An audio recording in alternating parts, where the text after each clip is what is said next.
Hola, buenos días. Soy Cristina Sancho, presidenta de la Fundación Wolters Kluwer. Empiezo agradeciendo, por supuesto, a todos la asistencia hoy a este encuentro profesional y, como siempre, también agradeciendo a los equipos de marketing y comunicación de Wolters Kluwer y de ESADE el trabajo que hacen para que podamos hacer estos encuentros profesionales con carácter trimestral. Hoy celebramos la cuarta edición del curso 2020-2021. De un curso que llevamos organizando ya 8 años. Culmina hoy con esta jornada el octavo año de encuentros profesionales ESA de los School Fundación Wolters Kluwer. La verdad es que es una satisfacción enorme ver cómo crece la comunidad de profesionales del derecho y otras disciplinas afines que están interesados y preocupados por la innovación y por la mejora permanente de los procesos y de los modelos de gestión en el sector jurídico. En los encuentros que hemos organizado este curso empezamos hablando en noviembre de 2020 de la justicia en la era de la tecnología. Después hemos hablado de los nuevos modelos de prestación de servicios jurídicos, eso en enero de 2021, en abril de operaciones jurídicas, operaciones legales, y hoy vamos a hablar de blockchain. Como sabéis, hemos sumado más de 1.200 asistentes en estas 4 jornadas en total. Y bueno, eso nos hace pensar que estamos acertando con los temas y, por supuesto, con los ponentes, como vais a tener ocasión de comprobar a continuación. Con el tema acertamos también con truco, porque preguntamos cuando terminan las sesiones a los asistentes, primero la satisfacción de la sesión, si piensan que tenemos algo que mejorar o les ha gustado algo especialmente, y también qué temas les interesa tratar en los próximos encuentros. Y en el curso pasado, en la edición pasada, se planteó el tema de blockchain y por eso lo tratamos hoy. Os doy, por tanto, la bienvenida al cuarto encuentro de este curso, en el que vamos a hablar del marco legal de la tecnología blockchain, del impacto que está generando en el mercado de los servicios jurídicos, qué problemas resuelve también, qué aplicaciones concretas tiene y qué oportunidades de negocio, ¿por qué no? ¿Por qué oportunidades de negocio ofrece a los profesionales y a las entidades del sector jurídico? Al terminar la mesa redonda, abriremos un turno de preguntas para que podáis directamente a los ponentes plantearles las cuestiones de las que tengáis dudas o los comentarios que queráis realizar. Todo eso a través del chat que tenéis a la derecha en el panel de mandos de GoToWebinar. Para hablar de todos estos temas tenemos hoy bueno, yo creo que los 3 mayores expertos de España en esta tecnología, por lo menos en este ámbito relacionado con el sector jurídico. Son los 3 autores y protagonistas habituales de los contenidos de la sección Ciberderecho del diario La Ley. Son Almudena de la Mata, Pablo García Mejía y Javier Foz. Van a estar moderados, como siempre, por Eugenia Navarro, que es responsable de formación en Management de la Facultad de Derecho de ESADE y además es profesora de Estrategia y Marketing Jurídico de ESADE Law School. Eugenia, cuando quieras. Muchísimas gracias, Cristina, por la presentación y a Wolters Kluwer por ser compañeros de viaje. Y, desde luego, gracias a todos los que han podido hacernos un hueco hoy y colarnos en su mañana de este jueves. La verdad es que sí, Cristina, hoy tocamos un tema apasionante y así lo demuestra el número de inscritos. Una pena que aún no podamos hacer estas sesiones de manera presencial, pero estoy más que convencida que a la vuelta del verano podremos estrecharnos la mano y vernos las caras. La verdad es que es algo que tanto a Wolters Kluwer como a ESADE nos haría muchísima ilusión. Y voy a empezar citando a un buen amigo, a Carlos Fernández, que es responsable de contenidos y redactor jefe del diario La Ley y Ciberderecho de Wolters Kluwer. Y es que, lo cito textualmente, el blockchain es una de las tecnologías más citadas en el entorno LegalTech, pero su complejidad también la hace una de las menos conocidas. Y es que el blockchain, a pesar de que podamos entender lo que significa la idea, el cumplimiento de condiciones a través de una cadena de bloques y el hecho de que sea autoejecutable, sigue resultando como una especie de caja negra difícil de comprender, además con un vocabulario que también no ayuda a la comprensión, ¿no? Mineros, granjas, tokens, criptomonedas. Lo que está claro es que su filosofía elimina intermediarios, es inmutable y autoejecutable en tiempo real, por lo que a priori podrían parecer que todos son ventajas. No obstante, tiene difícil comprensión, requiere de equipos muy expertos, multidisciplinares, no es fácil de comprender por el usuario y consume mucha energía, o al menos de momento. Algunos expertos afirman que el blockchain puede tener un gran impacto en el mundo empresarial y social, porque puede revolucionar la manera en que se relacionan las partes, en definitiva las personas o las empresas. Lo que es innegable es que los abogados, notarios, registradores, procuradores y, por supuesto, los reguladores van a jugar un papel importantísimo en la evolución de esta tecnología. Para conocer mejor las múltiples posibilidades que ofrece blockchain y profundizar un poco en el cambio que puede suponer en el sector legal y qué soluciones puede ofrecer, vamos a hablar con 3 expertos de lujo. Y de verdad les digo que yo misma me he quedado impresionada con sus currículums, así que prepárense. En primer lugar, voy a hablar de Almudena de la Mata, que es socia fundadora de Blockchain Intelligence y presidenta del Blockchain Law Institute. Almudena es miembro del Consejo de Alastria y consejera profesional de la Fundación para la Innovación Financiera y la Economía Digital. Ha sido seleccionada experta blockchain de los 100 COTEC, es Advisory Board de INATBA, experta del European Blockchain Observatory and Forum, de la Comisión Europea y Academic Board de la British Blockchain Association. Ha trabajado como directiva en el sector público y privado en España, Alemania y Bruselas, fundadora del Impact de Madrid e Innovation for Change, y ha apoyado a más de 500 startups. Ha ejercido diversos puestos europeos y globales en empresas internacionales como General Electric, Fortis Bank en Bruselas, y ha sido Head of the European Affairs Unit del Banco de España, asesorando también a la Bundesbank y a la Comisión Europea. Profesora desde el 2000 en varias universidades, tanto españolas como europeas, y autora de una monografía y más de 20 artículos doctrinales. Es licenciada en Derecho por ICADE, doctora en Derecho por el Max Planck Institute de la Universidad de Hamburgo, y ha realizado, ya no se lo leo, un montón de cursos y de formación. Decir, como coletilla, que habla 5 idiomas y es coach certificada por la RCC de Londres. Así que muy bienvenida, Almudena. Muchísimas gracias.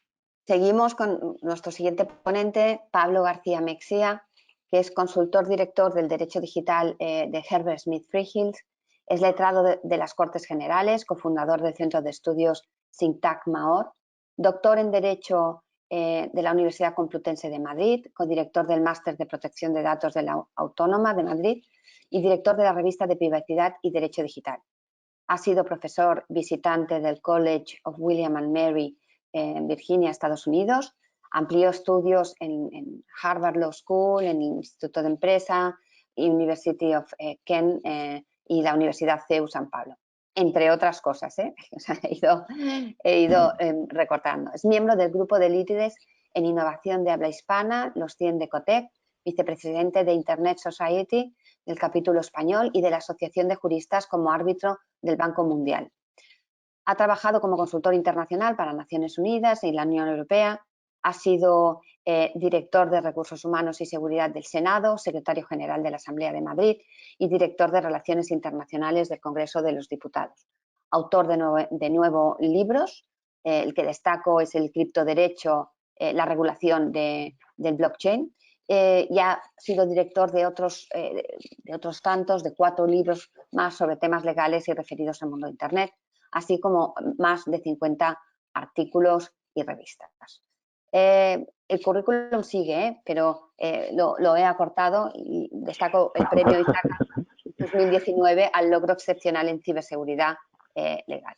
Así que, Pablo, también muy bienvenido y gracias por compartir tu tiempo y tus conocimientos con nosotros. Y por último, y no menos importante, tenemos a Xavier Fort.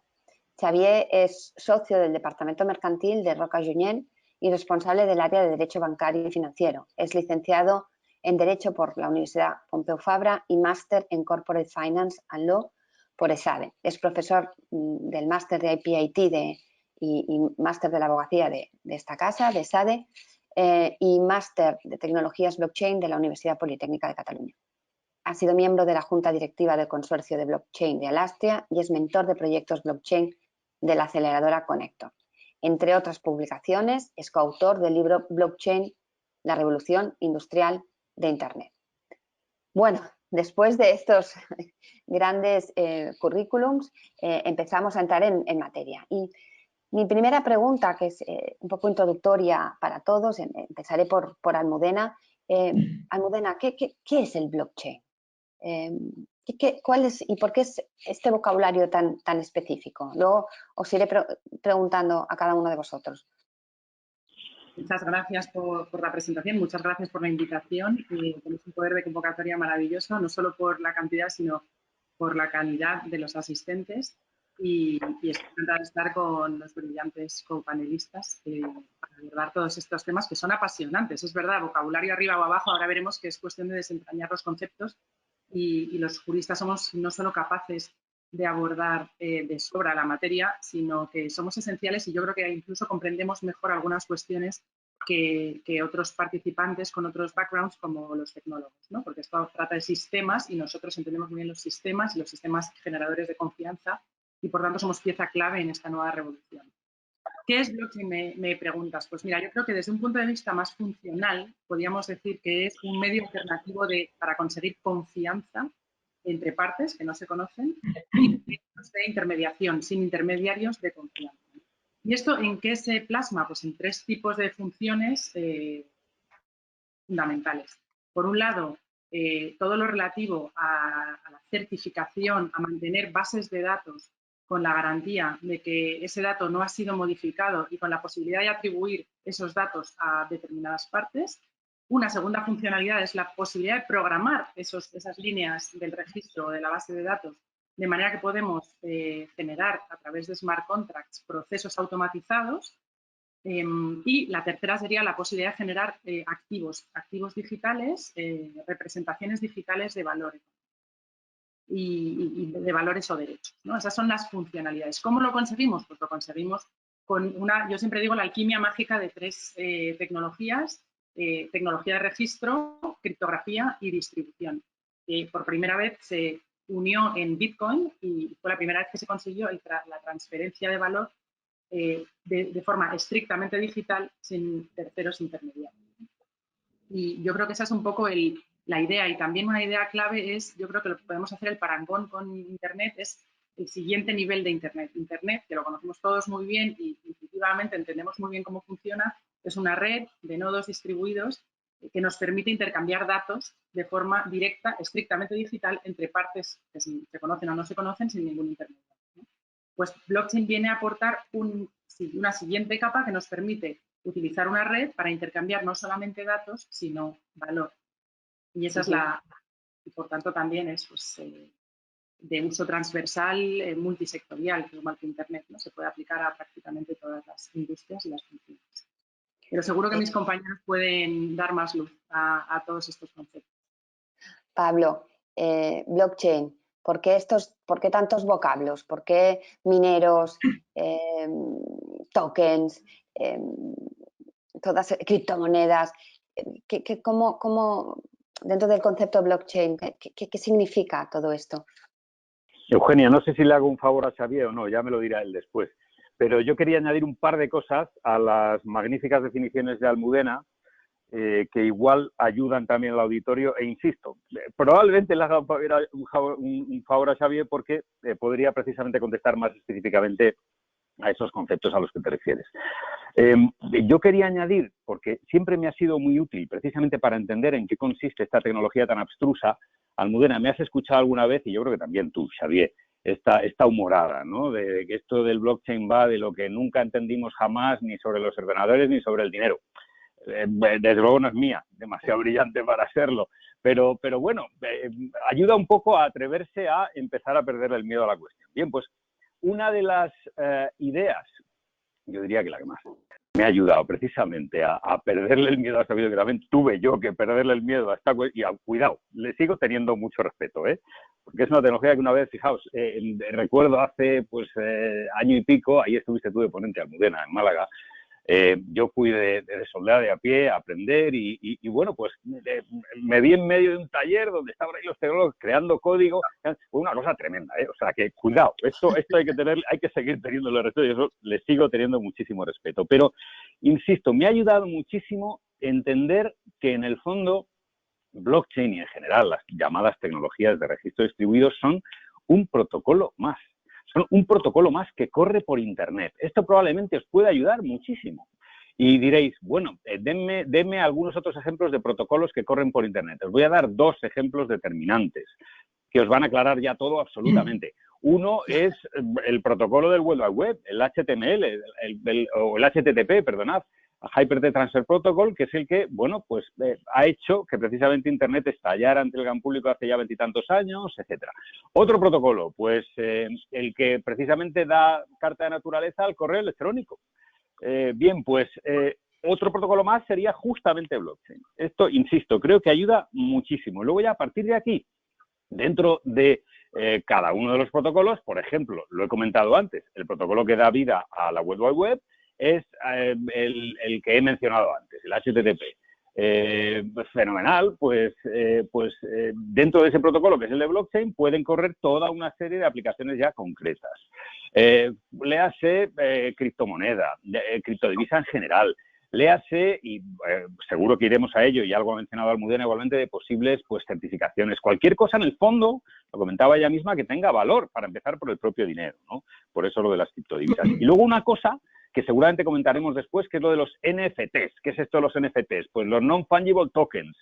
Ya casi le abre un poco la puerta a Xavier, ¿no? Los tokens no fungibles, es decir, cosas que realmente, a diferencia, por ejemplo, del dinero, también se pueden representar digitalmente. Y que están, insisto, teniendo pues mucha boga hoy en día. Acabo volviendo al comienzo casi, y casi también al comienzo de lo que comentaba Almudena a propósito de lo que en el fondo es token. Son bases de datos, y fijaos, voy a traer una definición que me pareció magnífica, clarísima, a pesar de estar en una ley, en un proyecto de ley californiano de hace 2 años y pico. Son bases de datos, están descentralizadas, están cronológicamente ordenadas. Esto es muy importante porque no es que se puedan ir haciendo los asientos de un modo, digamos, aleatorio, sino que como si fuera un libro mayor contable, se van haciendo de un modo cronológico, con ese sentido. Y luego, por supuesto, claves criptográficamente securizadas. Gracias. Muchas gracias, Pablo. Xavier, ¿tú qué opinas de blockchain y los vocablos? Y consideras que, ¿cuál es tu definición de blockchain? Muy bien, pues oye, en primer lugar, gracias a SADE Waters Clubers por la invitación. Encantado de estar con todos vosotros y con mis ilustres compañeros ponentes. Bueno, yo creo que tanto Almudena como Pablo han hecho una magnífica introducción. Yo puedo recoger algunos de los conceptos que han dicho ellos, ir aterrizando más en los detalles. Yo creo que la disrupción de blockchain, que al final de lo que estamos hablando es de un registro y de un protocolo de Internet, como dice Pablo. Pero ¿por qué es tan importante? Pues es tan importante porque introduce algunos factores que realmente con la tecnología que teníamos hasta ahora no podíamos conseguir. Introduce el concepto de distribución. Toda esta información que hasta ahora pues teníamos en unos servidores de Google, de Amazon, pasa a estar replicada en múltiples nodos que cualquiera de nosotros en una red pública podemos descargarnos todo este registro y empezar a tener una copia de toda la información de esta base de datos, de este libro registro de mayor. Y además es una tecnología o es un registro descentralizado. Es decir, si aplicamos un poco la analogía que conocemos los juristas de los registros habituales, registro mercantil, registro de la propiedad, tenemos un ente o una figura, una persona física, en este caso el registrador, que es quien se encarga de registrar en ese registro y quien tiene autoridad para poder registrar. En este caso, lo que estamos haciendo es desintermediar esta confianza y permitir que cualquiera en las redes públicas, cualquiera pueda llegar a registrar, obviamente siguiendo las normas de consenso de esa red, pueda llegar a registrar información. Pues, lo que hace de alguna manera es poder democratizar este registro de transacciones, de información, de tal manera de que garanticemos que esta información está replicada, como os digo, en infinidad de nodos y además que cualquiera de ellos puede acceder a registrar la información. Y además lleva Internet un paso más allá de lo que había sido hasta ahora, que ha sido un magnífico canal de transmisión de información, pero pues un canal muy ineficaz para poder transmitir valor.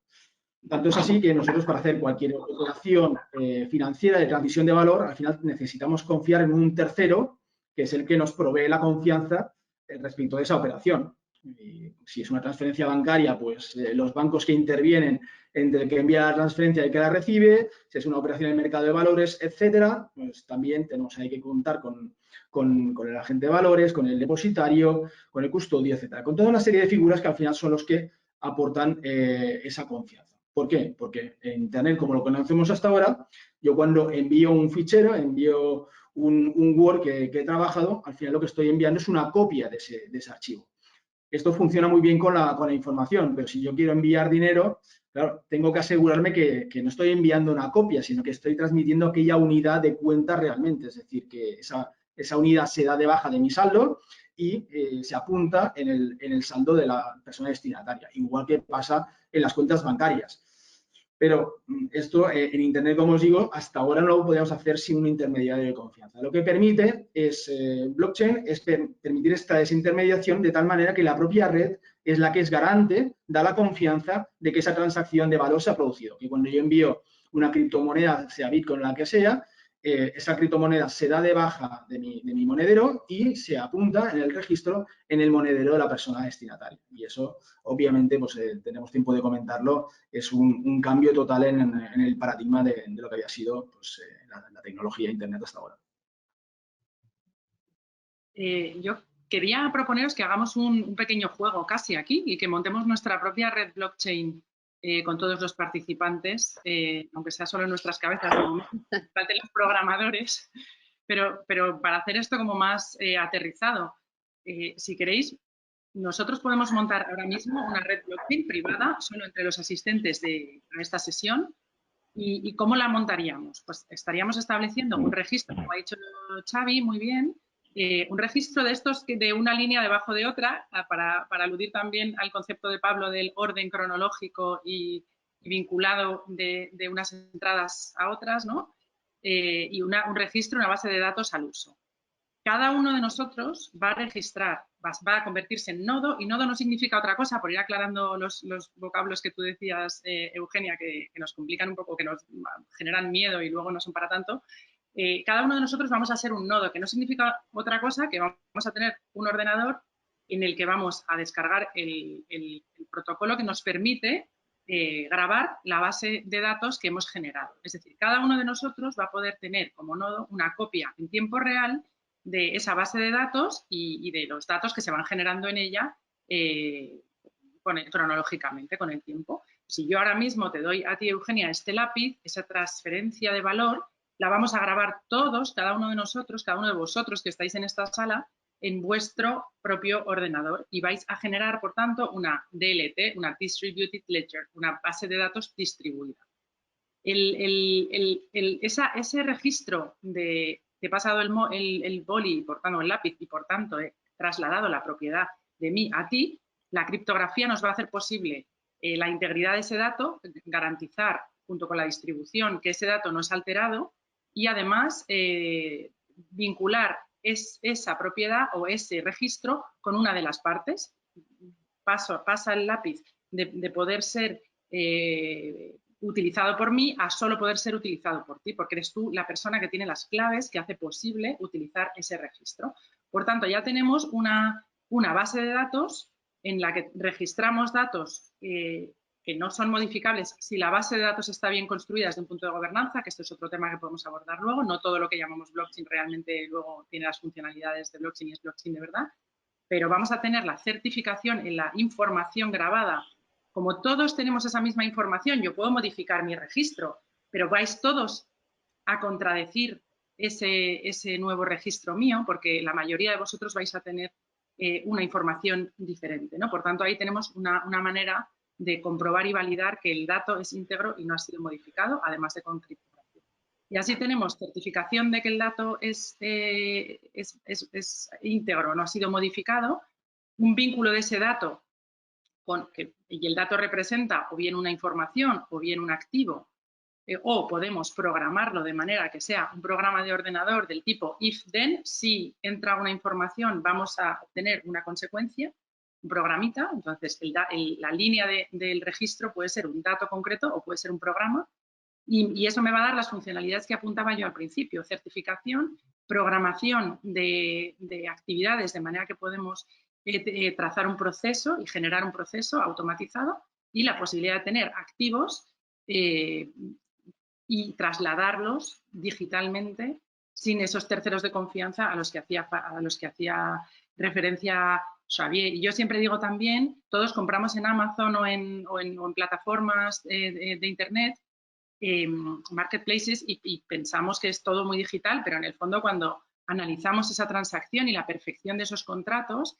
pues por ejemplo, el medio de pago tiene unas capas de intermediación enormes, que, como ha dicho Xavi, bueno, las tarjetas de crédito, las cámaras de compensación de liquidación, los reguladores, los supervisores, que es un coste social acumulado para dar confianza al mercado y permitir el intercambio de valor entre partes, incluso también digital, pero también en términos reales, que ha sido utilísimo, que es utilísimo, que es lo que nos permite desarrollar nuestro comercio y nuestra actividad social entre partes que no se conocen, ¿no? Y haberla llevado al siguiente nivel. Pero blockchain lo que viene a proponer es reducir esas capas de intermediación que nos dan confianza y que son tan útiles, porque hay un sistema con más naturaleza tecnológica que nos confiere, nos da la misma funcionalidad o similares funcionalidades, y que tiene un coste mucho más reducido. Muchas gracias, Almudena. Yo, de repente, cuando has dicho vamos a montar una red, ya me veía a todos los participantes sacando su ordenador y empezando a teclear. Bueno, no tenemos tiempo para hacerlo, pero nosotros en los cursos que hacemos programamos un smart contract para así aterrizar un poco el concepto, y oye, todos los abogados sacan su smart contract, o sea que algo de capacidad tecnológica tenemos, yo creo. Bueno, mi siguiente pregunta justamente va en este sentido, y empezaría por Pablo esta vez. ¿Cómo va a afectar a esto a los abogados? Porque hablamos de partes, hablamos de desintermediación, hablamos de seguridad, cosas que en el fondo afectan mucho, pero con otro vocabulario, ¿no? O sea, estamos hablando de tecnología sobre temas que naturalmente eran jurídicos. Pablo, ¿cómo va a afectar esto en la prestación de servicios legales? ¿Los puede reconfigurar? ¿Puede cambiar, modificar algunas figuras existentes en el sector legal? Pues yo aquí voy a ser brevísimo, Eugenia, porque me consta que los otros dos ponentes controlan esta cuestión infinitamente mejor que yo, lo digo con absoluta franqueza. Digamos que tengo muy poca experiencia en lo que es que suele haber una confusión, digamos, en la noción de legal tech, ¿no? Ahí, si quieres, y estoy ante una experta, Eugenia, en este caso tú, sobre lo que es esta noción. Una en sentido amplio de, bueno, considerar que el legal tech es todas las materias que se refieren en general al derecho digital, y que, bueno, pues te puede cubrir desde la privacidad hasta el comercio electrónico, pasando por el ciberdelito, ¿no? Y luego una mucho más estricta, que yo creo que es a la que te estás refiriendo, insisto, como experta que eres, que es, en el fondo, pues es, por supuesto que es derecho, pero también es tecnología, y de hecho ahí la palabra legal hace de adjetivo, ¿no? Es la aplicación de la tecnología a la práctica legal, y aquí es donde, bueno, pues yo tengo muchísima menos experiencia y por lo tanto estoy mucho menos autorizado. Y simplemente lanzo una idea más, había dicho dos, y que me ha gustado muchísimo, me la ha suscitado una de las intervenciones de Almudena. Vamos a ver, es que el derecho en el fondo también es una tecnología. Es una tecnología social, no es una tecnología, si se quiere, natural, basada en las ciencias, pues eso, naturales, o basada en la matemática general, ¿no? Y abstracta y lógica.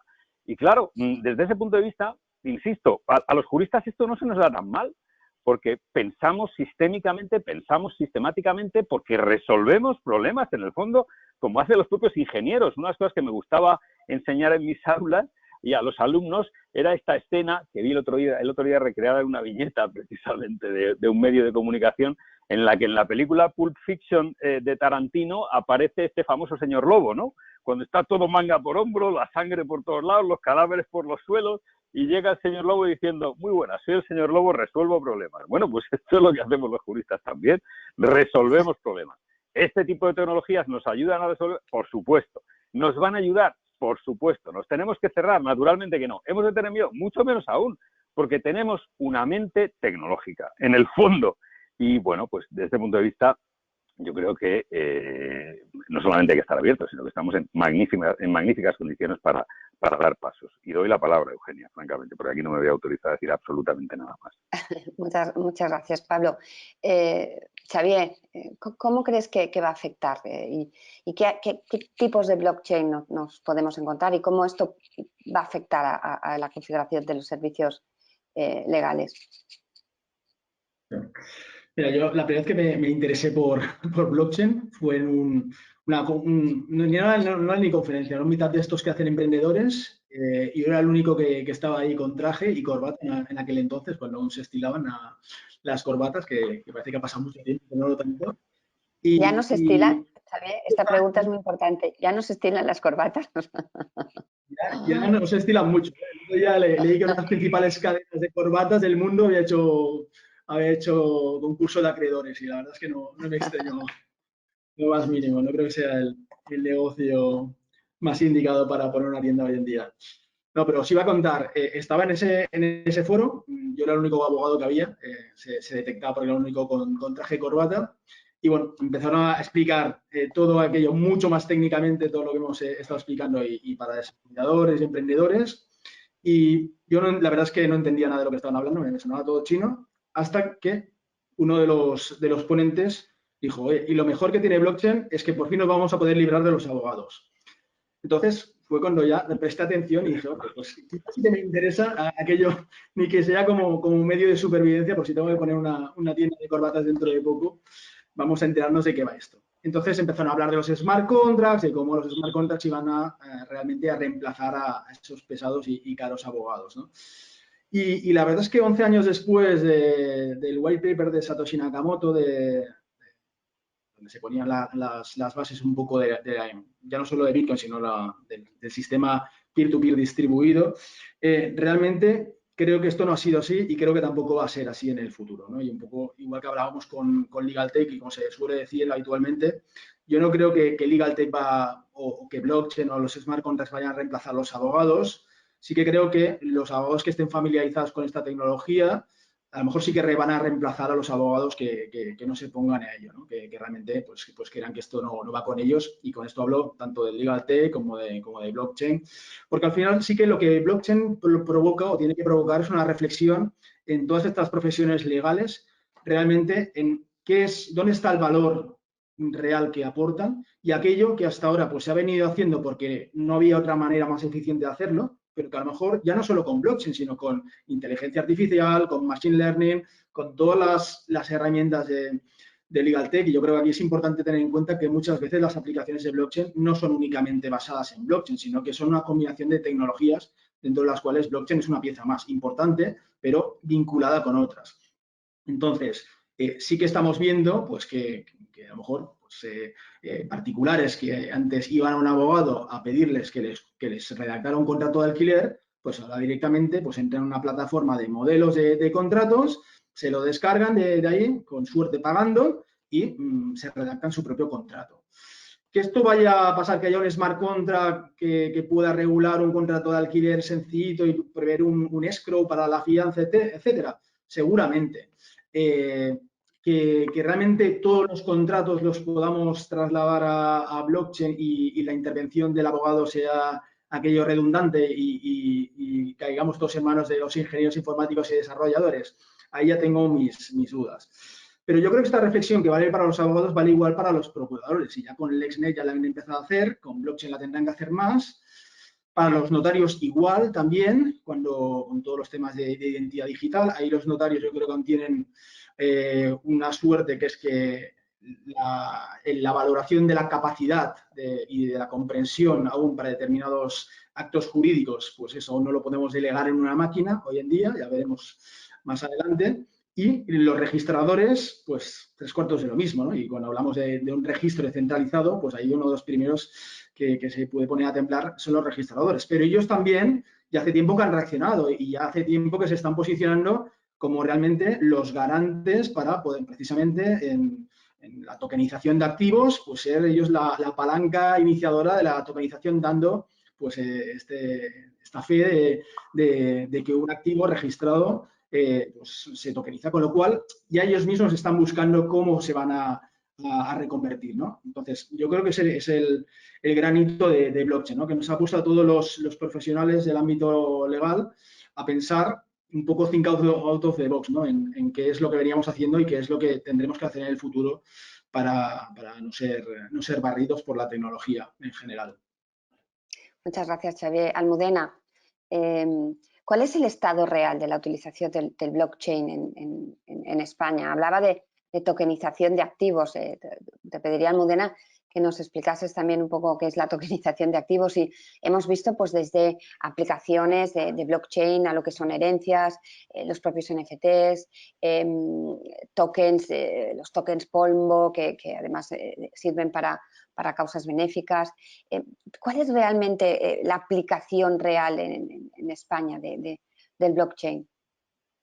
Pues de blockchain hay múltiples aplicaciones. Yo creo que aquí también aprovecho tu pregunta para hacer una aclaración y es un poco la distinción entre red y aplicaciones, ¿no? Y ahí también nos sirve Internet mucho en blockchain, y también en nuestro trabajo como juristas tenemos que muchas veces acompañar el desarrollo, los aspectos jurídicos de la creación de la red, de la creación del sistema y luego también el desarrollo de las aplicaciones que corren sobre esa red, ¿no? La tokenización es una de las aplicaciones, es la tercera que apuntaba. Yo creo que son certificación, smart contracts y tokenización, que es la creación de un avatar digital de un activo, si queréis, o de un activo nativo digital. Es la creación de un activo que viaja en esa red y que puede ser intercambiado en tiempo real y que implica valor en forma de bienes o derechos. Entonces, ejemplos típicos, pues las famosas STOs, o algunos igual recuerdan más el término ICO o ICO, las Securities Token Offerings. Básicamente es una nueva manera digital de financiar empresas, ¿no?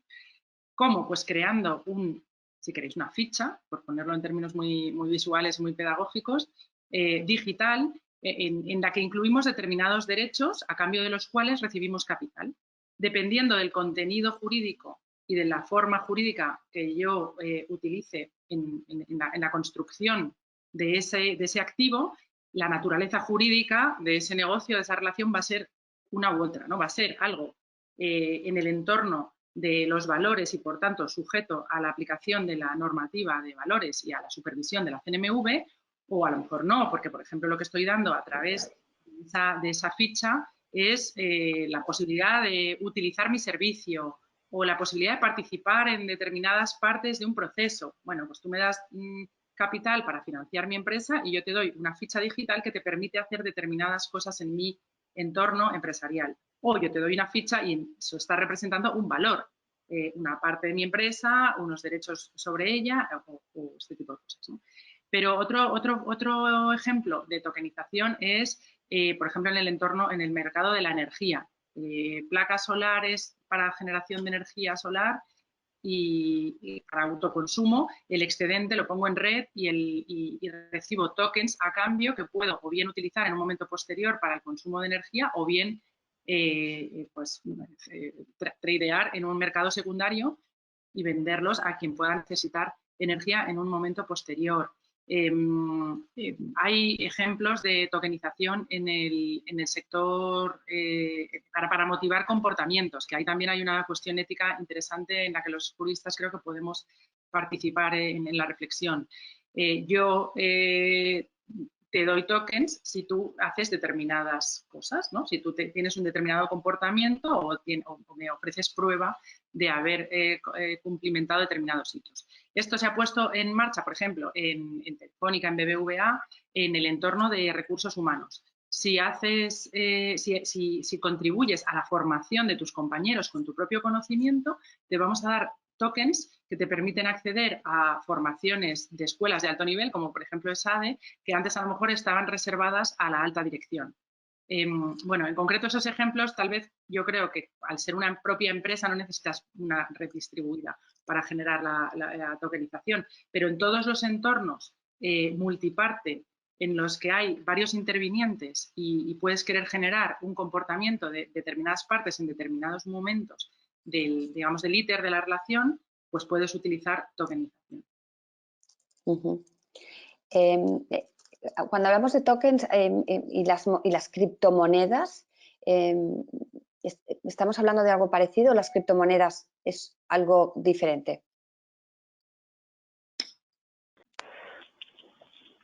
Bueno, digamos que el concepto de token es un concepto un poquito más amplio. Yo creo que ya tanto Almudena como Xavier han aludido, aunque es verdad que a lo mejor no hemos hecho una conexión estricta y específica entre el token y lo que, digamos, puede entenderse como tal, ¿no? Es una representación digital de un valor. También el hecho de que estemos hablando de la Internet del valor ha sido mencionado por Almudena en su momento, ¿no? Entonces, ese valor puede ser un valor monetario y, por lo tanto, fungible, o ese valor puede ser referido a cualquier otra cosa que efectivamente lo tenga, ¿no? Mayor o menor, y ahí es donde yo aludía también a esto de los non-fungible tokens, es decir, las en realidad representaciones digitales no fungibles.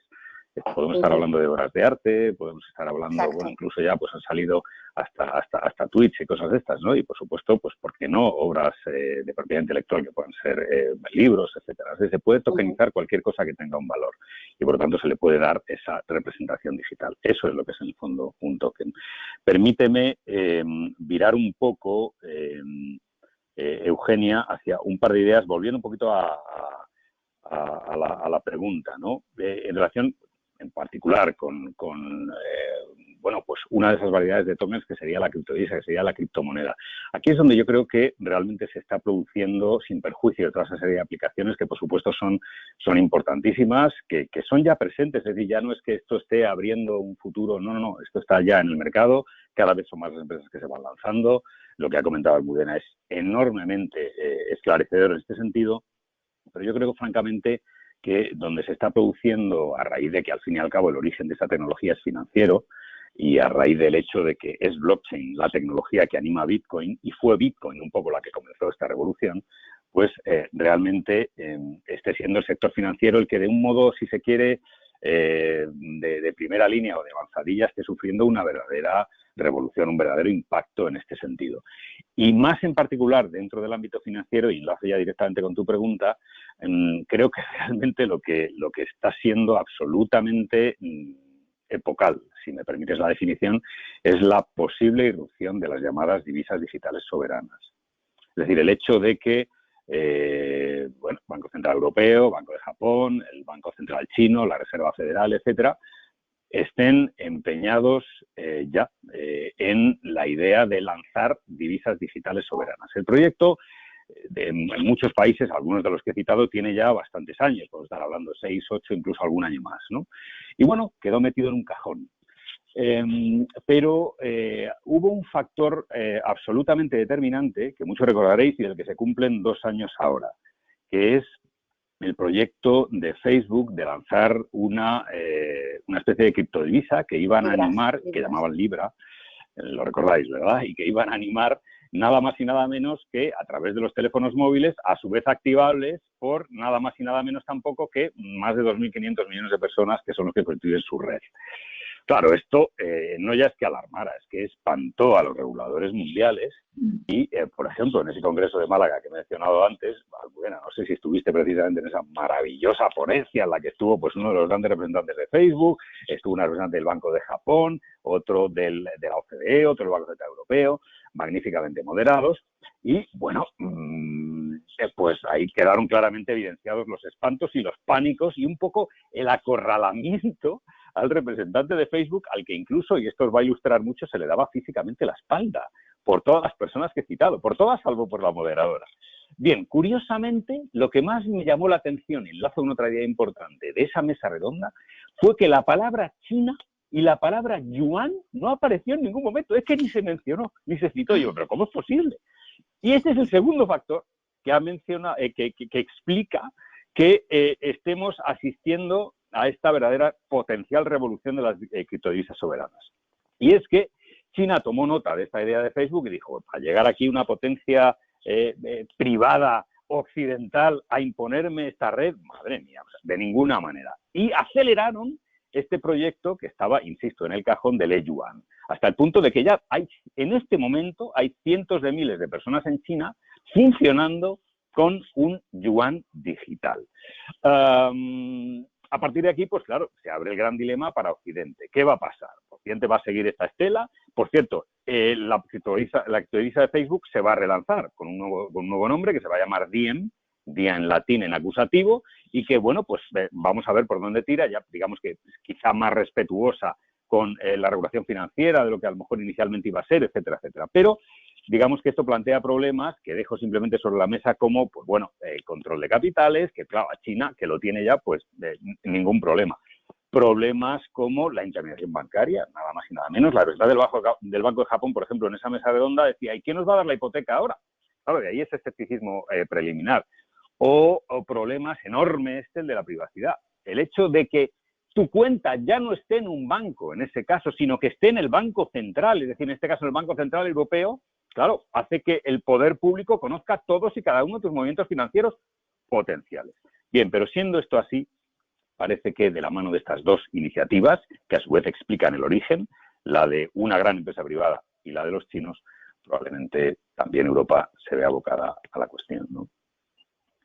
Muchas gracias, Pablo. Aquí no la tenía programada ahora, pero Xavier, te tengo que preguntar por la regulación y por los reguladores y por los sandbox. O sea, vamos por detrás de cómo está evolucionando, cómo se está regulando esta actividad. Sí, a ver, bueno, yo creo que tanto Almudena como Pablo han introducido temas muy, muy interesantes y que afectan directamente a la regulación. Yo creo que sí que vamos obviamente por detrás, pero creo que es así en blockchain y es así en todos los ámbitos del mundo prácticamente. E incluso es bueno que sea así. El derecho siempre ha ido por detrás de la realidad económica, de la realidad social y se ha ido acomodando. Unas veces ha tardado más, otras veces ha tardado menos, ¿no? Siempre muchas veces se ha criticado la regulación en caliente, ¿no?, de determinadas cuestiones sin dejar un poco que se asiente el mercado o la práctica y se pueda ver, pues al final, las ventajas e inconvenientes, ¿no? Yo creo que sí que todo esto lo que ha hecho ha provocado un acelerón en los tiempos, ¿no? Lo hemos visto en la reacción a nivel europeo con la publicación del proyecto de reglamento sobre mercados de criptoactivos, reglamento MiCA, en un claro mensaje institucional europeo de que esto es algo en el cual todos los estados tienen que ir de la mano, ¿no? Se ha buscado el máximo nivel de armonización a través de un reglamento, a diferencia de lo que ha pasado, por ejemplo, en el mercado de servicios de pagos, que se articuló mediante una directiva, ¿no? Claramente esto ha sido una reacción, por un lado, a iniciativas como las de Facebook, que realmente preocupan porque, bueno, pues al final estos gigantes tecnológicos tienen una masa crítica detrás muy importante, incluso pues tienen aquellos fans que valoran más el tener la marca o que pueden confiar más en la solvencia, en la solidez de una marca como Facebook, como Amazon, como Google, Apple, etcétera, que incluso en según qué estados, ¿no? Y esto, pues, y lo dice la propia exposición de motivos del reglamento, provoca amenazas en cuanto a temas de estabilidad financiera, soberanía monetaria, etcétera, ¿no? Y luego está el tema de las CBDCs, de las divisas de Banco Central digitales, como ha comentado Pablo, en el cual pues claramente hay la amenaza es China, ¿no? Y que realmente pues hay un cambio en el tablero, en el orden mundial financiero en cuanto pues, al potencial de estas divisas digitales.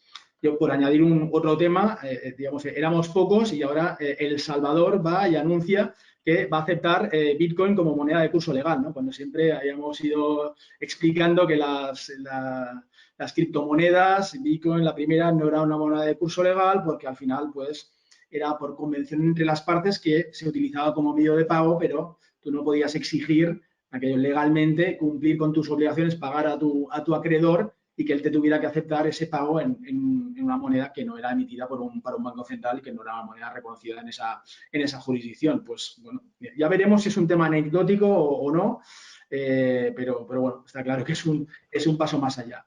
Y ya, digamos, para introducir algo más en esta fiesta, yo creo que realmente la disrupción financiera por donde va a venir, y aún no ha llegado aquello a pie de calle a las masas, es todo el movimiento DeFi, lo que se conoce como las finanzas descentralizadas, que precisamente en lo que se apoyan es en este potencial de blockchain de desintermediación, de descentralización, para prestar toda una serie de oferta financiera que hasta ahora pues está en manos de entidades reguladas y que ahora pues se puede gestionar directamente por la propia comunidad cripto a través de smart contracts. Y ahí tenemos pues plataformas descentralizadas que ya funcionan como exchange de criptomoneda, pero que también están dando préstamos, que te están dando intereses, que están incluso ya haciendo determinados seguros, avales, garantías, todo esto, como os digo, de forma descentralizada a través de smart contracts y con unos crecimientos exponenciales en volumen de negocio de criptodivisa bloqueada, que es como se contabiliza en todo este movimiento. Pero yo creo que DeFi claramente va a ser una de las aplicaciones que va a impactar más en el ámbito financiero. Bueno, la verdad, lo que demuestra es que estamos en plena efervescencia. Sí, adelante, Almudena. A mí me parece muy interesante la evolución de los mercados y cómo de un nacimiento de esta tecnología y esta nueva forma de intercambio digital en Bitcoin, que nace desde una filosofía criptoanarquista, anarcocapitalista, de la intención y el deseo de crear un sistema alternativo al sistema tradicional, al margen del mismo, fuera de su control, que permita el intercambio peer-to-peer de persona a persona, fuera del sistema, fuera de los incumbents, fuera de los estados, fuera de los bancos, fuera del control. De esa filosofía criptoanarquista, el mercado tradicional, las empresas, vieron sobre el 2014 el valor económico de aplicación de esa tecnología para mejorar sus procesos, para mejorar su operativa, para automatizar, para utilizar ese medio como intercambio de valor, y lo trajeron al mundo tradicional, al mundo regulado, de las estructuras reguladas, y empezaron a desarrollar estas aplicaciones que hemos mencionado poco a poco, que son pues trazabilidad de los procesos de producción, generación de tokens para el intercambio más ágil de la tesorería de las empresas en un holding, hacer una gestión de tesorería inmediata mucho más, para pagos en tiempo real, para todas las aplicaciones que hay en la industria, en todas las industrias, desde el turismo hasta la moda que mencionaba antes Cristina en el coloquio previo. Pero todos estos desarrollos se marcan en nuestra estructura jurídica y regulatoria, y lo que tenemos un poco que hacer, y ahí apunto otra vez en relación con la pregunta anterior al trabajo de los juristas, es interpretar esta nueva realidad en nuestras estructuras reguladas y regulatorias. Y la tercera etapa, que yo siempre llamo blockchain 3.0, no sé por qué, es la llegada de las instituciones, de la administración pública al mundo blockchain. Es, por un lado, las administraciones ven también un valor para la propia gestión del servicio público y están trabajando en la utilización de blockchain para la gestión del servicio público. Tenemos esta misma semana, la semana pasada, finales de la semana pasada, la noticia bomba del desarrollo de una identidad digital europea basada en blockchain, y cómo podemos mejorar esos servicios públicos. Y por otro lado, hay un desarrollo y un interés de posicionamiento geopolítico, porque toda esta nueva economía digital tiene un impacto en las estructuras geopolíticas que también ha mencionado Pablo. Y ahí, en ese ámbito, yo creo que hay, bueno, por un lado, la labor del regulador, de las administraciones públicas, de regular una nueva realidad que está teniendo un impacto social, porque cada vez hay un mayor crecimiento en la actividad y, por tanto, ya empezamos a tener riesgos de sistema, riesgos de los consumidores, de los inversores, y es necesario regular esta nueva realidad que está en el mercado, que genera pues unas nuevas situaciones. Por otro lado, como digo, el uso para el desarrollo de las funciones públicas, y esto se manifiesta, yo creo, en concreto en el ámbito de la Unión Europea, en tres grandes pilares que van a cambiar completamente nuestra economía de forma radical y absoluta, en mi opinión. Uno es la generación de redes como la EBSI, la European Blockchain Service Infrastructure, que es una red europea iniciada por la Comisión Europea, con nodos, con esos ordenadores conectados, son en parte administraciones públicas de los distintos países, de distintos niveles. La segunda es la generación de una identidad digital soberana, que también podemos ahora igual abordar ese concepto porque es interesantísimo, yo creo que muy relevante para el ejercicio jurídico. Y la tercera es la moneda, crear las CBDCs, las Central Banks Digital Currencies, o sea, el criptoeuro, ¿no? La forma de pago. Si yo tengo red en la que operar, tengo identidad digital y tengo una forma de pago aceptada en nuestro entorno, tengo la posibilidad, o sea, estoy generando una nueva posibilidad de desarrollar economía 100% digital. Y yo creo que eso es un cambio de era en nuestra operativa social y eso va a tener unas consecuencias en cuanto a los poderes tradicionales, el papel de la banca, el papel de los bancos centrales y luego a nivel geopolítico el posicionamiento de las monedas que ha abordado también Pablo. Hay una carrera por desarrollar las criptomonedas de Banco Central porque hay una posibilidad de posicionamiento internacional de la propia moneda si se desarrolla, porque tiene otras funcionalidades, porque permite desarrollar una operativa como los DeFis que abordando, que ha mencionado Xavi, porque permite los pagos en tiempo real y seguros. Y eso yo creo que es un cambio radical. Y desde el 2018 recordemos que se firmó el European Blockchain Partnership en la Unión Europea, donde todos los países de la Unión Europea se comprometieron a apoyar el desarrollo de esta tecnología porque se vio el valor social de la misma, ¿no? Yo creo que ahí tenemos ahora una labor de control de que eso se haga bien, de que se mantengan las estructuras y los niveles de mantenimiento de privacidad en las aplicaciones. Y es muy importante, de nuevo, creo, la labor del jurista, ¿no? Que es la razón por la que creamos el Blockchain Intelligence Law Institute, para abordar estas cuestiones desde esa perspectiva de sistema y de estructura social que está vinculado con este desarrollo de la economía. Eugenia, ¿me permites que haga un par de añadidos? Adelante. La culpa es de mis compañeros, porque van sacando temas interesantes y claro, van suscitando ideas también.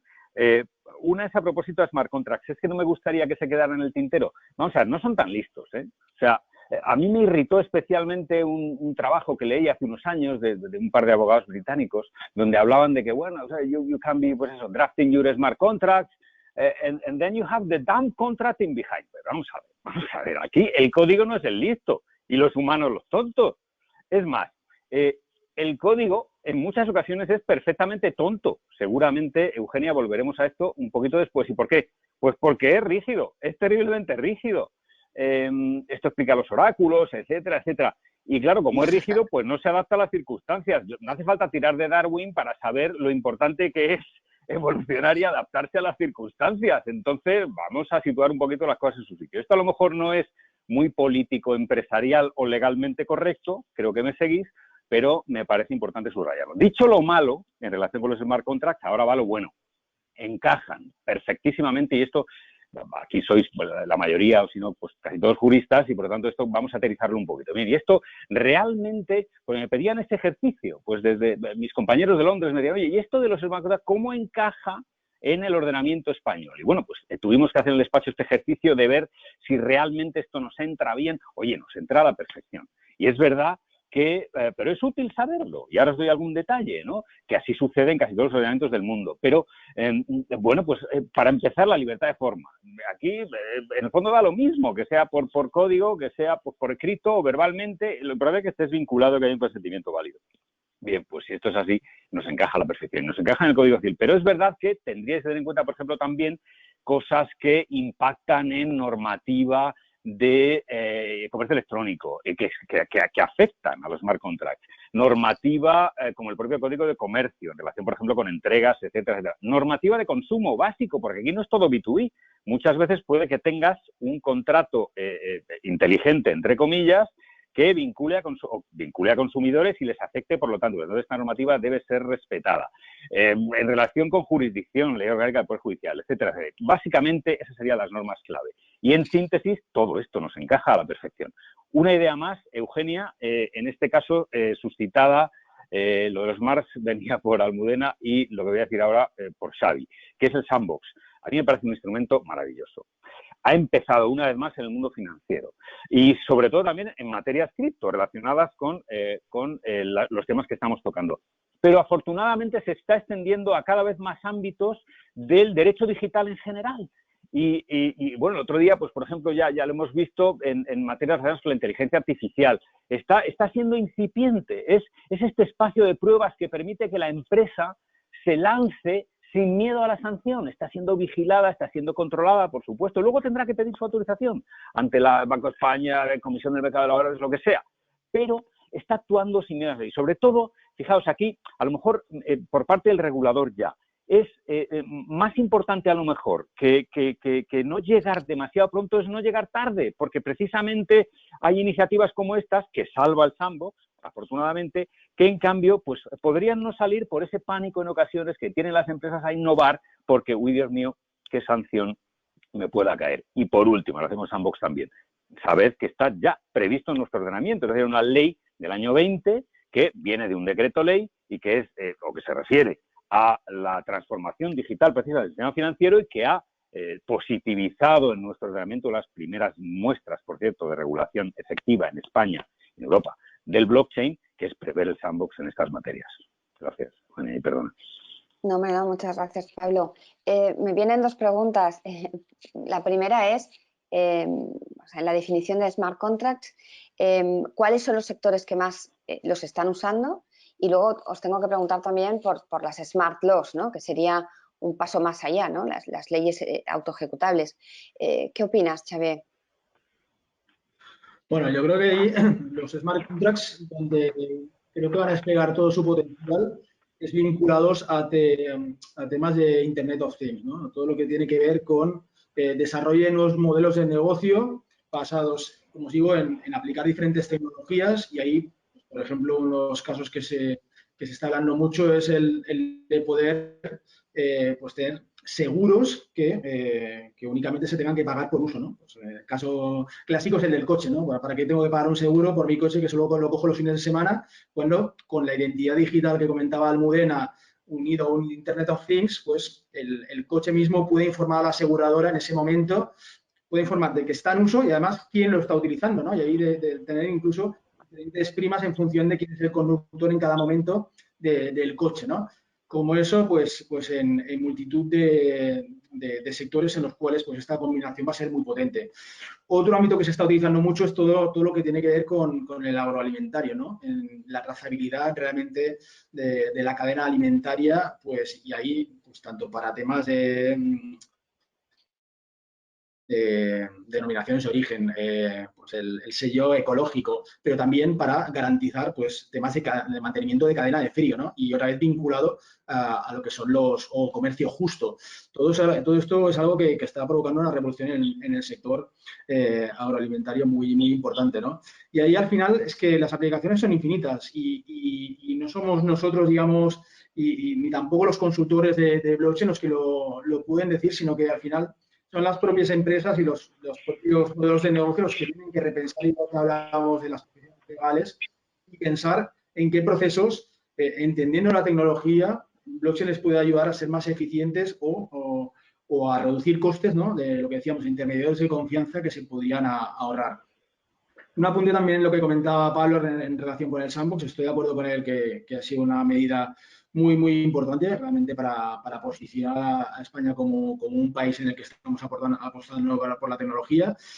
Y en cuanto a blockchain, yo creo que esto se ha visto en la primera convocatoria, ¿no? De los 18 proyectos que han sido admitidos, 8 de ellos están basados en tecnología blockchain, con lo cual los propios reguladores son los primeros que están realmente haciendo una apuesta fuerte por esta tecnología.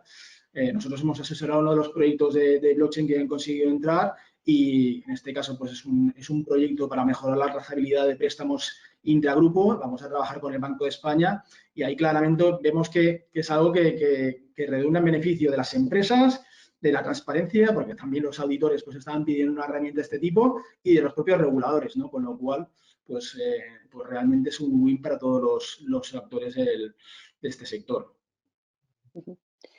Y Almudena, no puedo dejar de hablar de los inconvenientes del blockchain, ¿no? No sé si es más leyenda urbana, el consumo de energía, que las granjas más importantes están en China, donde no hay pues esa consideración a la privacidad ni a los derechos humanos. Bueno, que es poco ininteligible para el usuario final. Esas barreras, ¿crees que se pueden solucionar? O sea, el consumo de energía, pues entiendo que la tecnología va avanzando y cada vez es menor. Sí, bueno, si me permites solo para que no se nos quede en el tintero, que hay una evolución regulatoria muy clara en el entorno europeo y nacional para recoger y atender esta nueva realidad blockchain, ¿no? Y las modificaciones de la quinta directiva de blanqueo de capitales, el anteproyecto de ley de mercado de valores que introducen en la definición de instrumento financiero los comprendidos en el artículo 1, pero cuando estén emitidos por tecnologías de registro distribuido, bueno, las orientaciones ya del 2019 de ESMA y EBA, la nueva notificación, bueno, el nuevo documento de IOPA en el ámbito de los seguros. O sea, ya hay no solamente orientaciones regulatorias, sino modificaciones regulatorias que ya son ley, ya son norma aplicable, o bien que están en proceso de serlo, pero que ya reflejan, digamos, la percepción por parte del regulador de que esta es una realidad del mercado que hay que atender regulatoriamente. Y me preguntabas por los inconvenientes. Bueno, lo primero que me gustaría también clarificar es que estamos en blockchain tal vez como, no sé si alguno recordará la época de las intranets, ¿no? Que había, antes de empezar Internet, las empresas tenían sus propias redes de comunicación directa, pero que no estaban interconectadas. Pues a mí me gusta utilizar esa imagen para reflejar lo que tenemos ahora, que son redes blockchain, cada una con sus características. Es decir, es como si hubiéramos creado sistemas individuales de confianza y de intercambio de valor entre las partes, y cada uno elige aquella blockchain, aquella red que o bien por las funcionalidades o bien por las características de la propia red le encaja mejor, ¿no?, a su caso de uso. Entonces, en este sentido hay las blockchains públicas como Bitcoin y luego hay blockchains privadas y permisionadas, ¿no? La que hemos montado nosotros aquí hoy sería una blockchain privada. Solo los que estamos aquí podemos ser nodos y participar en el funcionamiento de esa red, y nos damos nuestras propias normas de comportamiento y de gestión de esa red. ¿Cuándo se va a considerar un registro introducido en la red? Y lo vamos todos a apuntar en nuestro registro. ¿En qué momento? ¿Quién puede validar las transacciones? ¿Cómo se validan? ¿Tecnológicamente? ¿O cómo se validan? Estamos creando un sistema, digamos, dentro del sistema. Entonces, y luego tenemos, y como en origen tenemos las públicas, y que como funcionan es, el código lo puede bajar cualquiera en su propio ordenador y participar de ese sistema, ser nodo y contribuir incluso a desarrollarlo. Entonces, ahí hay un tema clave, y luego hay las permisionadas como Alastria, por ejemplo, en España, que son redes en las que si uno cumple determinados requisitos, pues puede participar, y entonces tiene esa característica un poco híbrida. ¿Qué pasa? Y perdona que me extienda un poco, pero yo creo que es importante para luego entender lo que o poder abordar lo que me estás preguntando.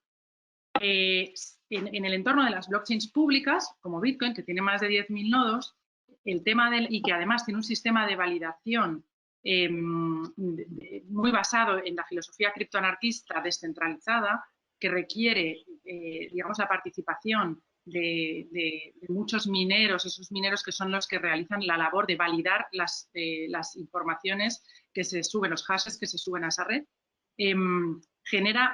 necesita mucha cantidad de energía, porque tenemos muchos ordenadores realizando la labor de validación de todo lo que se sube a esa red. Eso da garantía a la red de inmutabilidad, mayores niveles de inmutabilidad, pero tiene la pega del consumo energético. ¿Qué pasa? Que en el entorno, la verdad, empresarial están imperando más, no solamente por esta cuestión, sino sobre todo por las cuestiones relacionadas con el cumplimiento normativo, el uso de blockchains privadas y permisionadas, muchas veces consorciales, varias empresas que tienen una necesidad común y cooperan en el nivel de generación de red para luego utilizar esa red cada uno con su propia aplicación o incluso con aplicaciones compartidas. Entonces, esas redes tienen un consumo menor en general, porque ya yo en el diseño puedo considerar opciones de estrategias de validación o sistemas de validación y de funcionamiento de la red que impliquen menos consumo energético. Por ejemplo, la validación se hace por 20 nodos que se definen aleatoriamente entre todos los nodos participantes de la red. De manera que no tengo a millones de nodos tratando de descifrar un algoritmo que es el que me da la clave para poder validar un registro, sino que lo tengo un poco más controlado, ¿no? Entonces, yo creo que ese elemento de la energía tiene muchos matices, es cierto, y tiene muchos matices.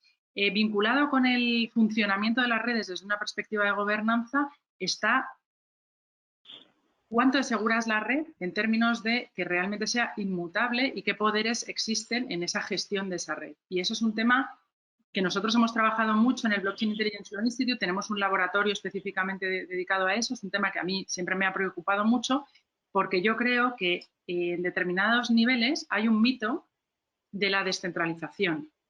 Y en realidad, aunque es verdad que las redes públicas son descentralizadas, sí que existen poderes dentro del funcionamiento que afectan al funcionamiento de esas redes. Es un tema algo complejo para abordarlo aquí, pero yo lo dejo ahí porque creo que es fundamental también desde la perspectiva del asesoramiento jurídico, que cuando viene un cliente y trabajamos con él, y yo creo que deberíamos trabajar, y yo abogo mucho y hago mucha publicidad al abogado desde el Legal by Design, ¿no? A introducir al abogado en la primera fase de la definición del proyecto, tenemos que ser capaces de asesorar sobre la red, sus características y qué niveles de seguridad me da y también de niveles para el cumplimiento normativo, pero también en la propia gobernanza. Hay poderes en esa red que no voy a poder controlar en algún momento o cómo defino los niveles de responsabilidad de la ejecución de la red, por ejemplo, que es otro riesgo del desarrollo de los proyectos.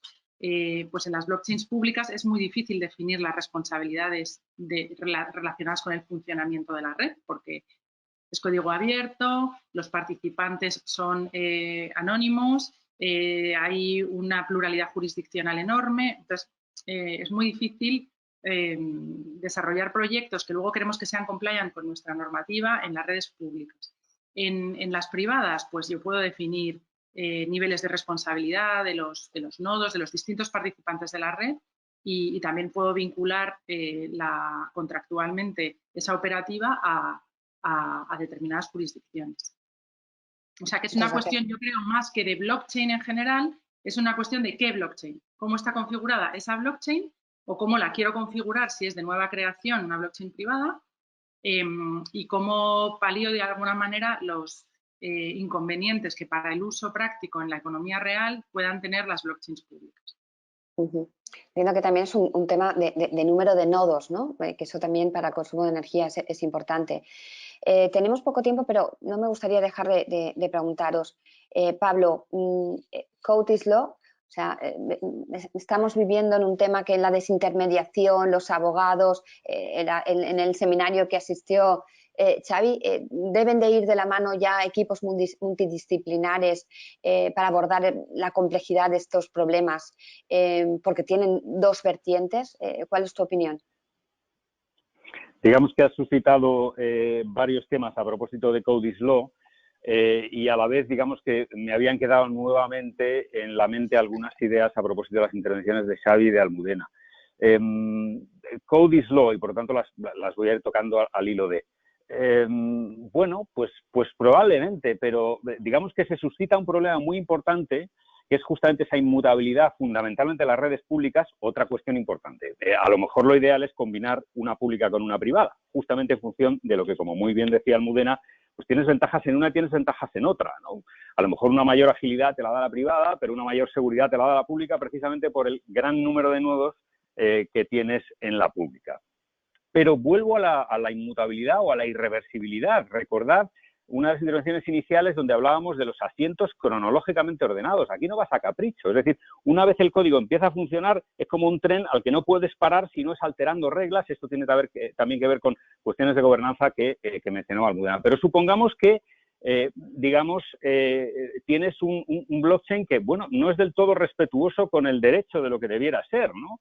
Y claro, pues esto choca mucho y choca del todo en ocasiones con las necesidades que tienen los propios reguladores de imponer la norma, ¿no? ¿Cómo solucionar el problema? Es un problema realmente grave, pero yo creo que la propia blockchain puede brindarnos, y de hecho nos brinda potencialmente, la solución. De la mano justamente de lo que estás comentando tú, Eugenia, es decir, del code is law. ¿Por qué no utilizar precisamente el propio código para ya insuflar de alguna manera las normas jurídicas? Esto es viejo en el código, en el código en este caso tecnológico. Esto es viejo, os digo, porque esto, digamos que no lo inventa blockchain, esto lo inventa Internet. De hecho, unos primeros trabajos de un tal Reidenberg a mediados de los 90 justamente iban de esto, ¿no? Y hablaba de este señor Reidenberg, un catedrático americano, de la lex informática. De esto iba la cuestión, es decir, de hacer que la norma de alguna manera se encastre en el código y nos sea de utilidad. Esto me parece importantísimo. Por un lado, y lo mencionabas antes, Eugenia, lo pueden validar los legisladores, por ejemplo, obligando a que determinadas normas se encastren en el código, y por otro lado, los propios desarrolladores o las empresas que se apoyen en una determinada cadena de bloques pueden apoyarse en esta idea para evitar un riesgo derivado de la irreversibilidad.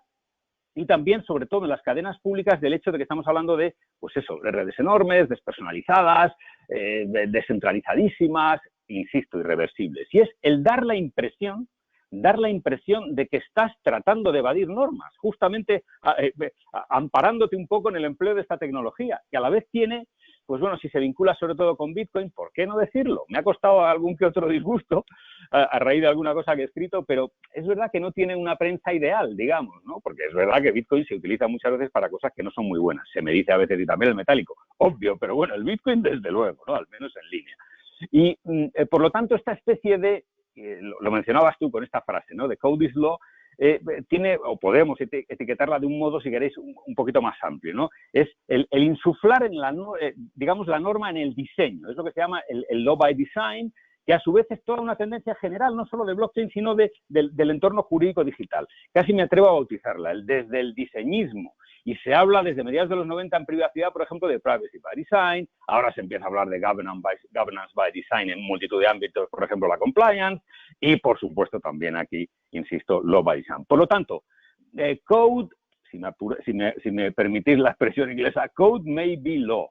Pero, en cualquier caso, law must be o should be code también. Es decir, debemos encastrar el código en derecho. Gracias. Muy bien. Xavier, la última pregunta antes de entrar en el... Y te pediré que seas breve. ¿Algún consejito para los abogados que quieran empezar en temas de blockchain? Bueno, yo creo que 2 consejos básicamente. Leer mucho y probarlo.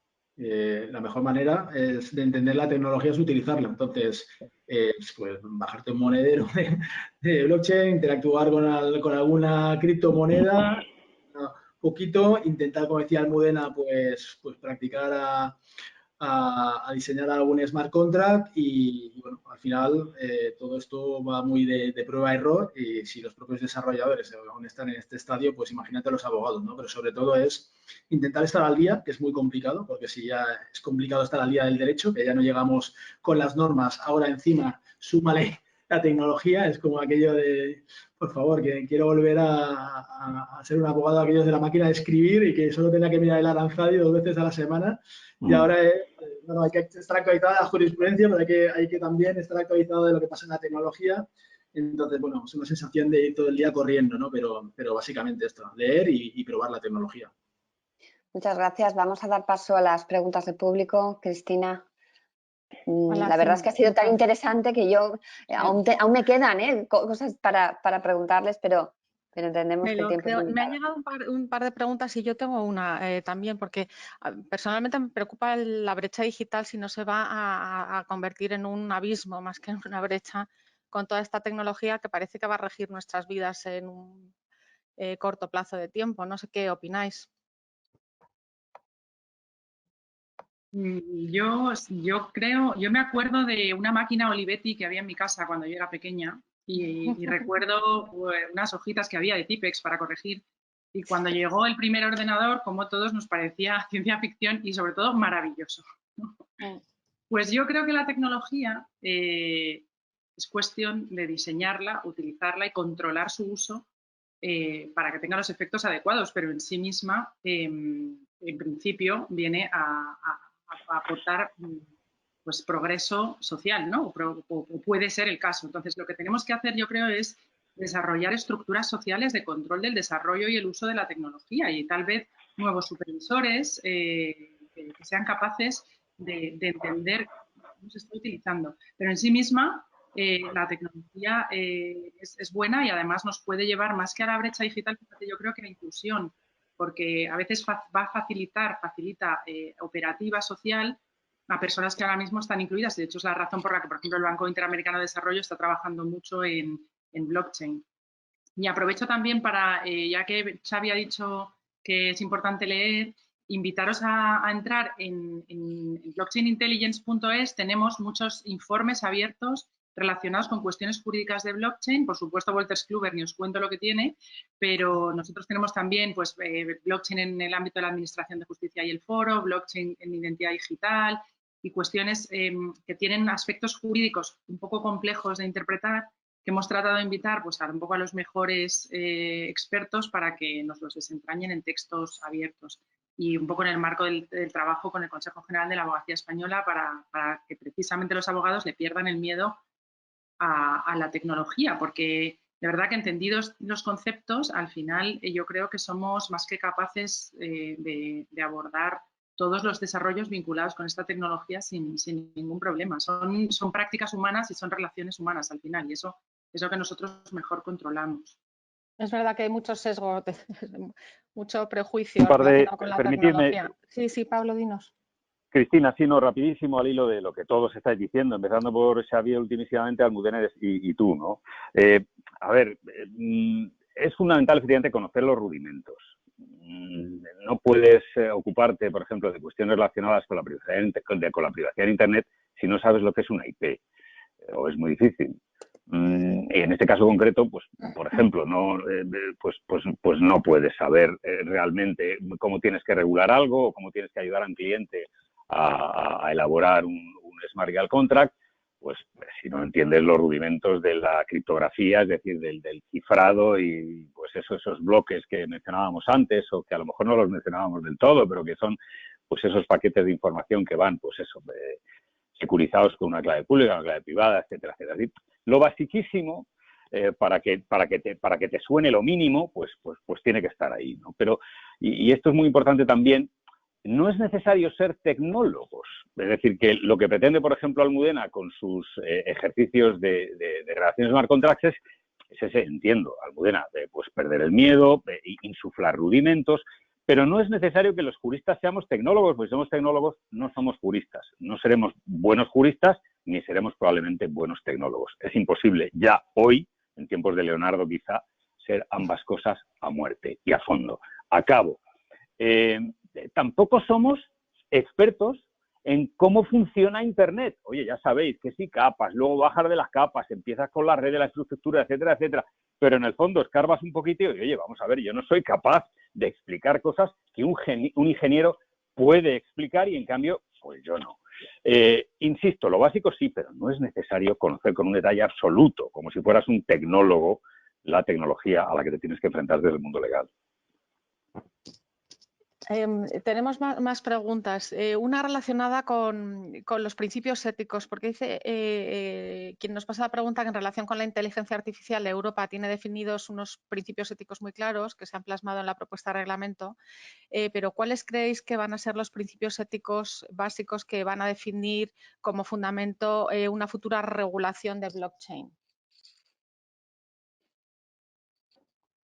¿Me lanzo yo o no sé si queréis, chicos? ¿Qué encaráis de los tres? Yo creo que es un tema fundamental, y también tenemos un lab sobre eso abierto al que quiera participar para discusión, grupo de discusión abierto, ¿no? Si queréis, sobre este tema en el instituto. Hombre, lo que hemos hecho, por ejemplo, yo he participado en un proyecto para identificar las barreras regulatorias de blockchain para la Comisión Europea, pues hemos introducido temas como la definición de parámetros mínimos de gobernanza, ¿no? Creo que en una aplicación fundamental, eso es en cuanto a red, en una aplicación fundamental como es la identidad digital, la Unión Europea sí se está tomando muy en serio el tema de la privacidad, cómo diseñar las aplicaciones, las funcionalidades de una identidad digital europea respetando la identidad, la privacidad. En el desarrollo del criptoeuro, una de las cuestiones que se planteó como más preocupantes para los que participaron en la consulta pública fue la privacidad de la moneda. Y se está desarrollando como primer elemento el desarrollo de niveles suficientes de privacidad para pagos minoristas, por ejemplo, ¿no? en el desarrollo del criptoeuro. O sea, yo creo que ahí la Unión Europea tiene una función importante que cumplir a nivel mundial como región que tiene muy claros determinados pilares de valores que son importantes en nuestra sociedad, pero creo que hay unos riesgos muy claros y muy evidentes en este nuevo desarrollo y que por eso creo que es importante generar estructuras de control de discusión y también una exigencia social a las instituciones para que todos los desarrollos que se hagan en este ámbito tengan en cuenta esos aspectos fundamentales que tienen todo que ver con una sociedad libre, al final, la privacidad sobre todo, ¿no? La privacidad es libertad y es importante mantenerla. Yo por complementar lo que está diciendo Xavi, sí. Sí, Almudena, sí. Yo creo que ahí donde ya se está hablando mucho de los principios éticos es en relación precisamente con las divisas de Banco Central, ¿no? Con lo que comentábamos antes, las CBDCs y la capacidad que tiene blockchain para hacer dinero programable, ¿no? Y esto quiere decir, pues, que aparte de lo que comentaba antes Pablo también, ¿no? De que el Estado pueda saber hasta el último euro, hasta el último yuan, dónde lo has gastado, también incluso que se pueda utilizar este dinero para penalizar, ¿no? A aquellos ciudadanos que a lo mejor pues no estén cumpliendo con lo que espera el gobierno, ¿no? Y ahí pues en estados autoritarios pues este es un riesgo claro, ¿no? De que al final pues sea una herramienta más de control de la población, con lo cual ahí claramente hay un debate ético en cómo se va a diseñar precisamente pues este dinero digital. Hay muchas preguntas, nos están entrando un montón de preguntas relacionadas con criptomonedas. Por ejemplo, valoración por los ponentes de la consideración de las criptomonedas como medios de pago, a pesar de que las recomendaciones del Banco de España niegan esta naturaleza. No sé si es muy clara la pregunta. ¿Qué os parecen las criptomonedas como medios de pago? Bueno, hasta ahora es que ha entrado directamente Xavi antes en la cuestión, cuando mencionaba el hecho de que, claro, Bitcoin, pues al fin y al cabo no es un medio. Es que en el fondo, digamos que la idea de Satoshi, etcétera, no era, digamos que era un medio pues alternativo a las divisas y en concreto a las divisas soberanas, pero yo creo que está absolutamente constatado hoy en día que ni Bitcoin ni en realidad ninguna otra de las criptodivisas que están ahora mismo circulando pues reúnen todos los requisitos que se predican del dinero, ¿no? Cuenta, intercambio y valor. Por lo tanto, no estamos realmente ante medios de pago válidos. Por eso era importantísimo lo que decía Xavi, o puede serlo, ¿no? No es lo mismo que sea El Salvador a que sea pues un país de más entidad, ¿no? Pero el hecho de que ya haya un país donde se haya reconocido Bitcoin como un medio oficial y legal de pago y que realmente satisfaga las deudas o que, por ejemplo, satisfaga un salario, pues es una cuestión a la que hay que darle una cierta atención. A partir de ahí ya el viraje, lógicamente, a las divisas soberanas. Es que hasta ahora todo esto han podido ser ejercicios más o menos exitosos, ejercicios más o menos vinculados a la especulación, ejercicios más o menos vinculados al delito en línea o al ciberdelito, o incluso a delitos materiales que luego se plasman en divisas o en criptodivisas. Pero que, insisto, no han ido nunca más allá de lo que hemos mencionado en este coloquio. Lo de las divisas soberanas ya son palabras mayores. Es decir, el hecho de que, no lo mencionaba antes, sí de soslayo alguno de mis compañeros lo ha hecho, y tenemos aquí a una funcionaria del Banco de España, al fin y al cabo, que sabe de esto muchísimo, ¿no? Es decir, el hecho de que ya los bancos pues puedan ver cuestionada de alguna manera, en cualquier caso, condicionada su potestad de elaborar la política monetaria, es que daos cuenta, tiene una influencia y una importancia absolutamente capital. Enlazo, ya sé que estoy siendo indisciplinado y acabo rapidísimo, Cristina, con algunas cosas de la pregunta anterior. Bueno, a lo mejor yo no veo una ley global sobre blockchain, no la veo. Digamos que sí que está suscitando regulaciones a propósito de los ámbitos más impactados, sobre todo el financiero, ¿no? Pero de momento yo no veo una ley global sobre blockchain porque no veo que tenga un impacto, si queréis, social y político tan intenso como puede llegar a tener la inteligencia artificial. Por otro lado, el hecho, eso sí, de que se fusione, como bien decía Xavi antes, esta tecnología con otras que sí que lo están siendo, por ejemplo, la inteligencia artificial, puede hacer que, digamos, a remolque, blockchain acabe siendo afectado por iniciativas como las que estamos mencionando en inteligencia artificial. Por otro lado, ética es una cosa y derecho es otra. Y aunque ya hay multiplicidad de declaraciones éticas en estos temas, sobre todo en inteligencia artificial, de las gordas, fijaos, las tengo más o menos cuantificadas, iremos sobre unas 100.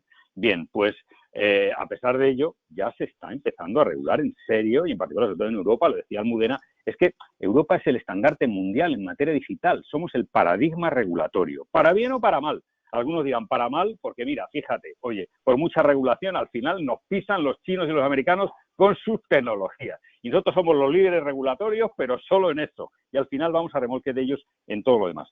Puede ser. Otros dicen que eso a la vez pues nos está beneficiando. Se ha escrito un libro ahora reciente sobre el tema y bueno, pues puede que haya algo de cierto en ello. La cuestión es que, bueno, ya hay normas que regulan estos temas, sobre todo, insisto, a lo mejor no tanto en blockchain cuanto en materias como la inteligencia artificial. Gracias. Nos hemos pasado solo que sé que estamos fuera de tiempo, las monedas compiten.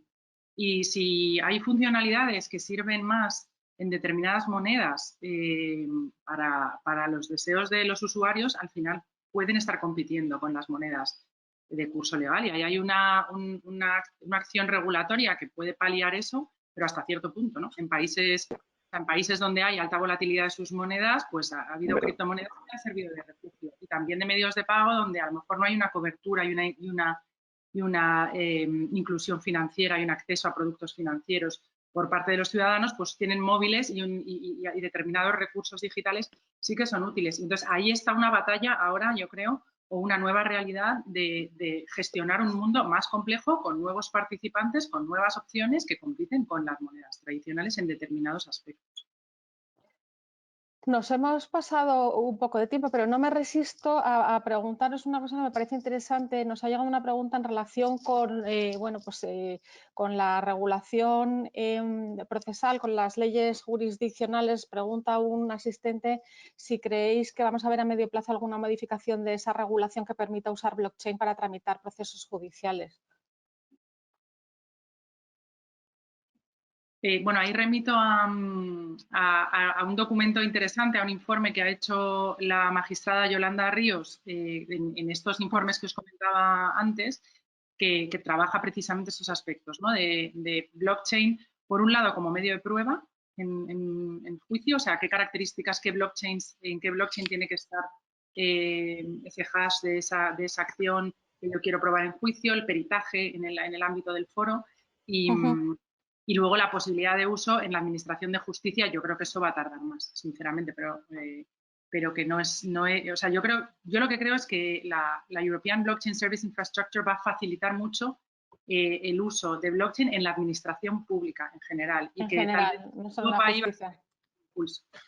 Sí, hay por mencionar simplemente la normativa del Gobierno de Aragón para utilización de blockchain en procesos de licitación pública. Yo creo que es uno de los precedentes a nivel español de cómo se puede utilizar la tecnología para mejorar la transparencia y la actuación de la administración pública.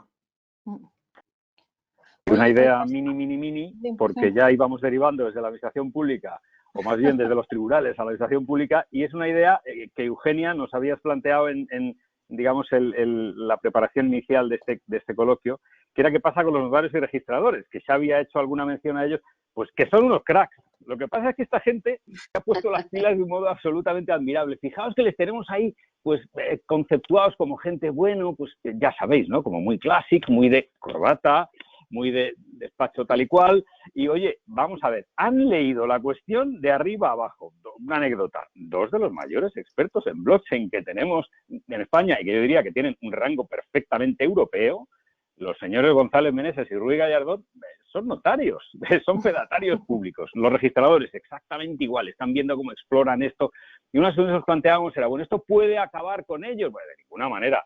Enlazo con una idea también de Almudena antes, ¿no? A propósito de según qué país es lo de la criptomoneda. Bueno, pues según qué país es también lo de notarios y registros.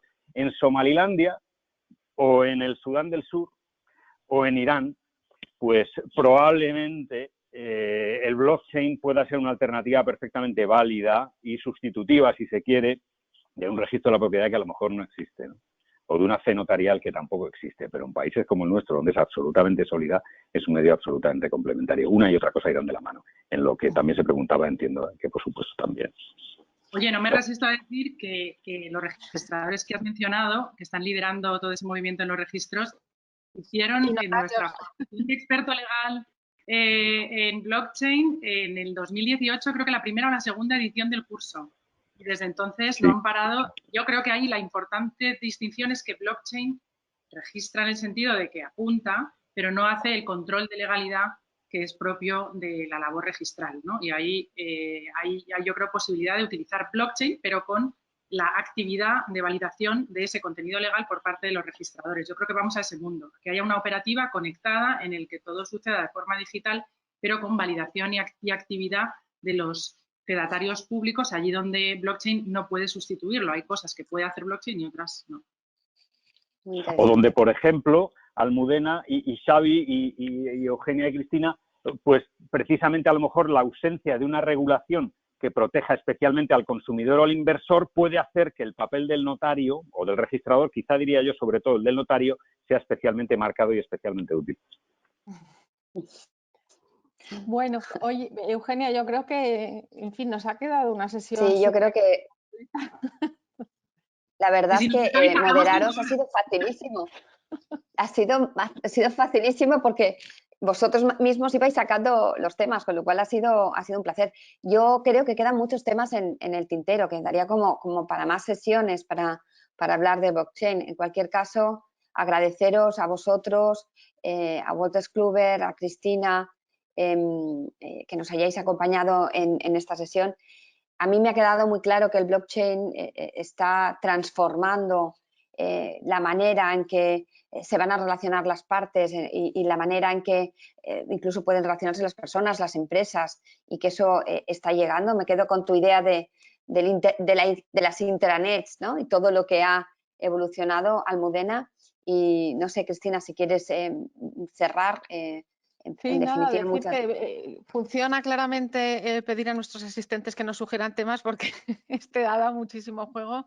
Y nada, deciros que haremos resumen de la jornada en los medios de Wolters Kluwer, en Diario La Ley, en la sección legal de 5 días y El País, y en Noticias Jurídicas también, y que bueno, difundiremos entre los asistentes inscritos la grabación de la jornada para el que no haya podido conectarse esta mañana. Muchísimas gracias, por supuesto, a los ponentes, a Eugenia, como siempre, y nada, y os emplazamos para la próxima sesión, que será ya a la vuelta del verano. Muchas gracias a todos.